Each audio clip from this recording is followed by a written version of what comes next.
ஒன்று நினைத்துக் கொள்ளுங்கள், சிலர் நமக்கு செய்யாம இருக்கிறது ரொம்ப நல்லது. சிலர் நமக்கு செய்யலையேன்னு நினைச்சு நம்ம நிறைய பேர் பயங்கரமா வருத்தப்படுவோம்.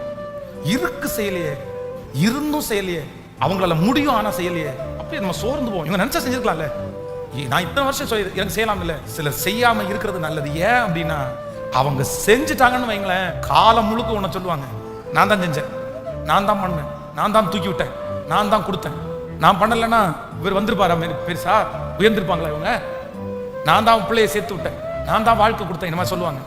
அவங்க யாரையுமே செய்ய விடாம, இருந்தும் செய்ய விடாம கர்த்தர் எதுக்கு தடுக்கிறார் அப்படின்னா, அவங்க செஞ்சா சொல்லி காமிச்சிருவாங்கப்பா, நான் உனக்கு செய்வேன், நான் உனக்கு செய்தா அதை உரிமை பாராட்டி கொள்வதற்கு இந்த உலகத்துல யாருமே இருக்க மாட்டாங்க. அதுக்காக தான் கர்த்தர் தாமதம் பண்ணுகிறார். நான் தீர்க்க தரிசனமாய் சொல்லுகிறேன், கர்த்தர் உங்களுக்காக யாவையும் செய்து முடிப்பார். அவர்கள் செய்யாதது நல்லது.